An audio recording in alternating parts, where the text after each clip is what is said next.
Vous êtes sur France 3 Lorraine, merci de nous rejoindre pour l'édition de l'emploi. Dans la deuxième partie de cette émission, nous parlerons d'un site d'emploi, c'est capa.fr.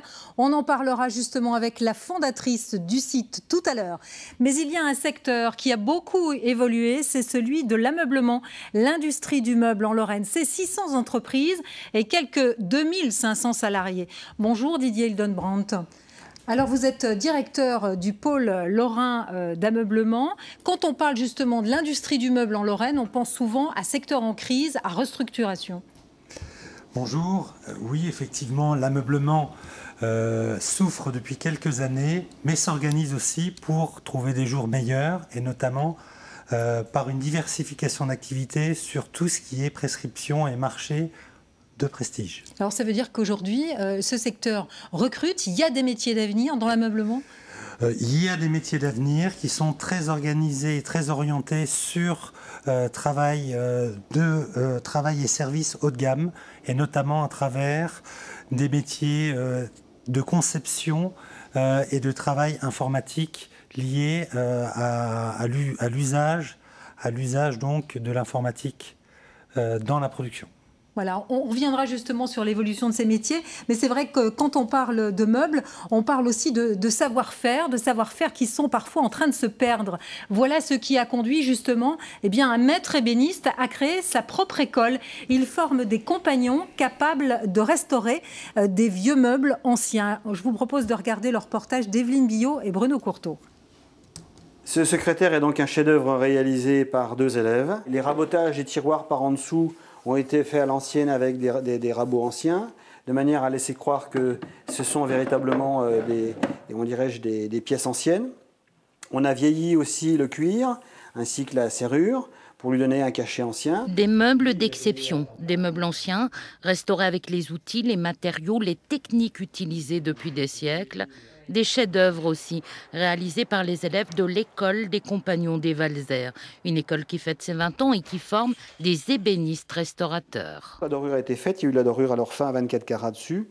Et puis ensuite, naturellement, le vernis au tampon. Donc ça a été réalisé en restauration par 5 élèves qui ont appris la technique de la restauration de la marqueterie Boulle. Philippe Valzer a voulu cette école-entreprise pour transmettre son savoir-faire. La conservation du patrimoine, que ce soit à la fois la pierre, que ce soit à la fois le verre, que ce soit le bois, que ce soit le fer, que ce soit l'or, sont très importants. Parce que si demain nous n'avons plus personne pour conserver notre patrimoine, eh bien notre patrimoine disparaîtra progressivement faute de restaurateurs conservateurs. Ici, les élèves apprennent à dessiner, à travailler le bois, à vernir au tampon, une formation que certains poursuivent jusqu'au Japon, un pays où la transmission reste une tradition. Les plus âgés parcourent un peu tout le Japon et essayent d'enseigner à ceux qui veulent apprendre en respectant toutes les traditions anciennes. Et c'est important de connaître ces traditions, même si on ne s'en sert pas forcément tous les jours. Je pense, oui, parce que ça fait plusieurs générations que c'est des métiers qui évoluent au fur et à mesure des siècles. Pourquoi ça se perdrait comme ça en une seule génération ? L'atelier école a déjà formé une centaine d'ébénistes en reconversion ou formation initiale. Beaucoup se sont installés, les autres ont trouvé du travail dans ce secteur qui recherche toujours de la main-d'œuvre qualifiée. Voilà, un secteur qui recherche toujours de la main-d'œuvre qualifiée, avec surtout, c'est ça, des nouveaux métiers. Vous travaillez sur informatique, vous dessinez des meubles en 3 dimensions, c'est ça. Qui sont vos clients généralement ? Nos clients aujourd'hui sont essentiellement donc des prescripteurs, des designers, des décorateurs, des architectes, très souvent français, mais qui œuvrent dans le monde entier. Alors, vous travaillez aussi avec Stark, je crois. Stark, Villemotte, Garcia, la plupart des grands noms du design français savent trouver la route de l'Ifol-le-Grand, où œuvrent 9 des plus grandes entreprises françaises en termes de savoir-faire haut de gamme de fabrication de mobilier. Alors justement, est-ce que vous avez un exemple à nous donner d'une commande, par exemple, un peu ordinaire, un peu spéciale ? Écoutez, on a fabriqué pour l'Opéra Garnier une chaise qui, avec ses piétements, rappelle les pieds de la danseuse étoile. Notre particularité est effectivement de pouvoir répéter, entre guillemets, à l'infini cette fabrication-là. Et donc, la force de nos entreprises, c'est de savoir faire ce sur-mesure, mais en série. Alors vous me disiez justement, l'ameublement, c'est un métier d'avenir. Actuellement, vous avez justement des postes qui ne sont pas pourvus dans ce secteur d'activité? On a toujours besoin de compétences, notamment sur le haut de gamme, et on a aussi besoin de jeunes en apprentissage. On a 25 postes aujourd'hui d'apprentis qui sont vacants de candidats. Alors justement, si ça nous intéresse, qu'est-ce qu'il faut faire? Je crois que durant le mois d'octobre, c'est le mois de l'ameublement où des entreprises ouvrent leurs portes. Oui, tout à fait. On a souhaité ouvrir tous les mois d'octobre les portes des entreprises. Cette année, 20 entreprises ouvrent leurs portes aux gens pour se faire connaître, pour attirer les jeunes et les moins jeunes vers le secteur de l'ameublement, parce qu'il y a aussi des reconversions possibles dans l'ameublement. Alors justement, quels sont vos besoins? Vous me disiez des apprentis, mais autrement, vous formez des jeunes, je ne sais pas, niveau BTS ou au-delà Oui, on forme du CAP à la licence sur différents métiers de fabrication. De plus en plus, on aura affaire à des gens qui sont au niveau BTS. Alors généralement, vous le disiez, les donneurs d'ordre, ce sont des grands prescripteurs, ce sont des architectes. Vous travaillez aussi pour des hôtels? Oui, les entreprises donc, que je représente ont réalisé des chantiers importants sur les hôtels, le Shangri-La, le Phuket ou tout simplement même l'Élysée. Et vous travaillez également sur des bateaux aussi? Oui, on aménage depuis quelques années maintenant des bateaux et surtout des yachts privés, donc très souvent des yachts de milliardaires. Et alors là, ça se fait chez nous, en Lorraine, dans les Vosges? Oui, c'est fabriqué en Lorraine et c'est après exporté vers les pays lointains, donc où ces gens résident et passent leurs commandes auprès de ces fameux architectes et designers. Alors ça veut dire que si on commence sa carrière dans l'ameublement, on peut faire un beau parcours? On peut faire un très beau parcours aujourd'hui dans l'ameublement parce qu'il ne faut pas se fier aux histoires tristes, il faut voir que les belles histoires. Voilà, alors si on veut en savoir plus sur le pôle lorrain d'ameublement, il y a un site internet, c'est leplab.org. Merci beaucoup, à bientôt. Merci à vous. Alors comme chaque jour, vous avez l'habitude, l'édition de l'emploi diffuse des offres d'emploi. Et avec nous par téléphone, Florence Blaise, bonjour. Bonjour. Merci d'être avec nous par téléphone. Vous êtes responsable de l'agence d'intérim Adéco dans les Vosges. Alors aujourd'hui, quel profil recherchez-vous exactement ? Donc, je recherche pour un CDI, un chef de chantier, donc qui encadrera du personnel, qui réalisera toutes les actions de sécurité, du chiffrage. Donc, il faut un candidat ou une candidate qui a déjà une première expérience réussie, idéalement dans le domaine de la maintenance industrielle. Ça implique une mobilité au niveau national et on a un salaire de base de 2 900 € brut mensuel qui peut être négociable. Une autre offre également à pourvoir en ce moment ? Oui, également CDI. Donc, je recherche un régleur sur presse à injection. Donc, le professionnel ou la professionnelle se reconnaîtra. Donc, c'est pour effectuer du changement de moule, de l'entretien.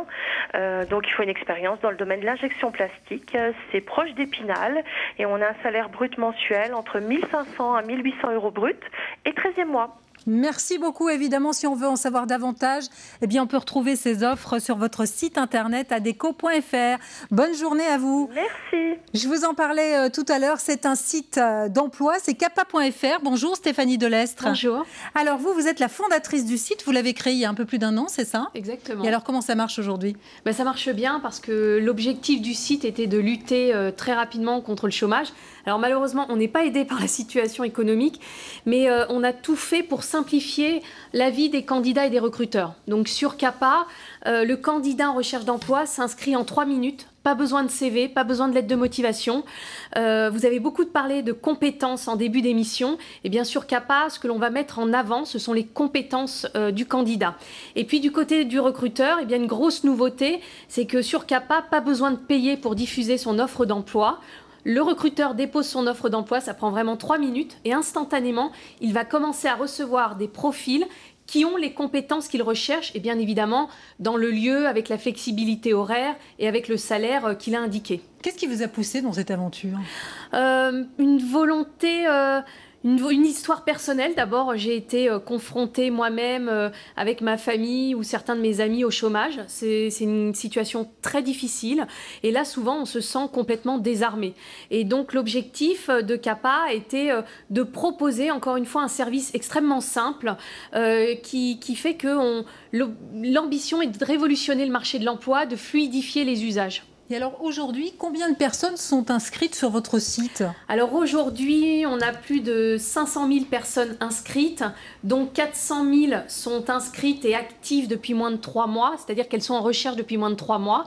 Et du côté des recruteurs, on a en moyenne entre 50 000 et 60 000 offres d'emploi disponibles sur le site. Et on a un chiffre à donner, par exemple, pour notre région, pour la Lorraine? Alors oui, beaucoup de chiffres pour la Lorraine qui ne sont pas forcément très bons, mais en même temps, je rejoins aussi votre invité précédent, il faut parler des bonnes histoires, des bonnes nouvelles. Et donc, alors ce que l'on constate, c'est qu'il y a eu un renversement entre la répartition des contrats à long terme, les CDI, versus les contrats à court terme, les CDD ou l'intérim. Et là, on constate une remontée des contrats à court terme, avec les métiers les plus recherchés en ce moment en Lorraine par les recruteurs. Ce sont les métiers dans le domaine de la santé, infirmiers, aides-soignantes.